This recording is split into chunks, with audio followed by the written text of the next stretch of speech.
బీహార్ రాజధాని పాట్నాలో ఈరోజు జరిగినటువంటి ఒక ఆందోళన కార్యక్రమం ద్వారా ఒక 6 సంవత్సరాల పిల్లోడు, ఒకటవ తరగతి చదివే ఆదిత్య అనే బాలుడు నేషనల్ న్యూస్‌లో సెంట్రిక్ అయిపోయారు. బీహార్‌లో విద్యార్థులు కొన్ని రోజుల నుంచి తీవ్ర ఆందోళన చేస్తూ ఉన్నారు. అక్కడి ప్రభుత్వం ఎన్నికల్లో చాలా హామీలిచ్చింది. హామీలు అమలు చేయలేదు అని చెప్పే డిమాండ్లతో రోడ్ల మీదకొస్తున్నారు. ఇటువంటి ఆందోళన మధ్య టీచర్ రిక్రూట్మెంట్ టెస్టు, అందులో నెగెటివ్ మార్కులు తీసుకొని వస్తూ ఉన్నారు అని చెప్పి దాన్ని తొలగించాలి అని చెప్పి రోడ్లెక్కి మొత్తం మీద ప్రభుత్వం ఇచ్చిన మాట ప్రకారం నిరుద్యోగులకు న్యాయం చేయాలని, విద్యార్థులకు న్యాయం చేయాలని ఈ డిమాండ్లతో బీహార్ అట్టుడుగుతుంది. తాజాగా అక్కడ ఒక ధర్నా దీక్ష చౌక్ దగ్గర నుంచి ముఖ్యమంత్రి కార్యాలయానికి ర్యాలీగా విద్యార్థులు బయలుదేరారు.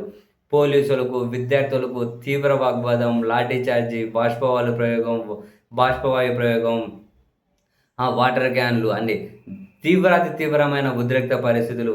ఆ విజువల్ చూసినటువంటి కొందరి మనసులు చలించిపోతూ ఉన్నాయి. ఆ విధమైన పరిస్థితి. ఈ క్రమంలో వాళ్ళ తల్లితో కలిపి 6 ఏళ్ల బాలుడు పోస్టర్ పట్టుకొని నిలబడ్డాడు. ఆ బాలుడి దగ్గరికి మీడియా వెళ్తే ఆ బాలుడు మాట్లాడిన మాటలు నిజంగా అబ్బురపరిచే విధంగా ఉన్నాయి. సూటిగా, స్పష్టంగా ఎన్నికల్లో అధికారంలోకి రావడం కోసం రకరకాల హామీలు ఇచ్చారు కదా విద్యార్థులకు, నిరుద్యోగులకి. ఈరోజు అవి నెరవేర్చమని చెప్పి అడిగినందుకు ఇంత దారుణంగా, అమానవీయంగా దాడి చేశారా? వీళ్ళలో నా తల్లి కూడా ఉంది. ఇట్లా ఎట్లా దాడి చేస్తారు? ఇచ్చిన హామీలు అమలు చేయలేకపోతే ముఖ్యమంత్రి రాజీనామా చేయాలి, లేదా విద్యాశాఖ మంత్రి రాజీనామా చేయాలి. ప్రభుత్వం అనేది బాధ్యతగా ఉండాలి కదా. ఇచ్చిన మాట నెరవేర్చమని చెప్పే కదా రోడ్డెక్కుతూ ఉన్నారు. నా తల్లి కూడా ఈ నిరుద్యోగుల్లో ఒకరిగా రోడ్డెక్కారు. నా తల్లికి మద్దతుగా నేను రోడ్డెక్కానని చెప్పి ప్లకార్డులు పట్టుకున్నారు. 6 ఏళ్ల బాలుడు. అండ్ మీడియాతో ఎంత కాన్ఫిడెంట్గా మాట్లాడుతూ ఉన్నారంటే ఆదిత్య అనే 6 ఏళ్ల బాలుడు. చాలా ముచ్చటేసింది ఆ బాలుడు మాట్లాడుతూ, చాలా స్పష్టంగా, నీట్గా. మీడియా అంతా చుట్టుముట్టేసింది. సో ఇంకా చేతిలో ప్లకార్డు పట్టుకున్నారు. దీనికి విద్యార్థుల మీద దేశవ్యాప్తంగా ఎటువంటి పరిస్థితులు ఉన్నాయి, ప్రధాని నరేంద్ర మోదీ గారు కూడా రాజీనామా చేయాలి అని, బీహార్ విద్యాశాఖ మంత్రి రాజీనామా చేయాలి, బీహార్ ముఖ్యమంత్రి రాజీనామా చేయాలి, దేశవ్యాప్తంగా ఇటువంటి పరిస్థితులు ఉన్నాయి కాబట్టి ప్రధాని కూడా రాజీనామా చేయాలని చెప్పి ప్లకార్డు. అక్కడేమో ఉద్రిక్త పరిస్థితులు, బాష్పవాయు ప్రయోగము, లాఠీ చార్జీలు, వాటర్ క్యాన్ల ప్రయోగం. ఇక్కడేమో 6 సంవత్సరాల పిల్లోడేమో రోడ్డు మీదకి ఎక్కి పట్టుకున్నాడు.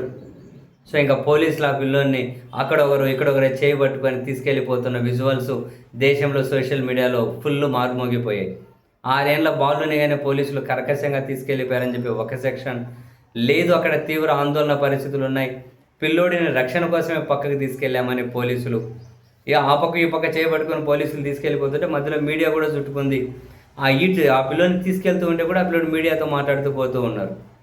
మనం ప్రజాస్వామ్యంలోనే ఉన్నాం. ఈరోజు ప్రభుత్వాలు ఉంటాయి, ఈరోజు ప్రభుత్వం రేపు ఉంటుంది, రేపున్న ప్రభుత్వం ఎల్లుండి ఉండదు. ప్రభుత్వాలు వస్తాయి, పోతాయి.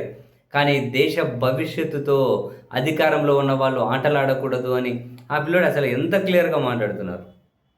దేశ భవిష్యత్తుతో ఆటలాడకూడదు, ప్రభుత్వాలు వస్తాయి, పోతాయి, దేశ భవిష్యత్తు ముఖ్యం, దేశ భద్రత ముఖ్యం అని చెప్పి ఆ పిల్లోడు మాట్లాడుతున్న మాటలు అసలు సోషల్ మీడియాలో మారుమోగుతూ ఉన్నాయి.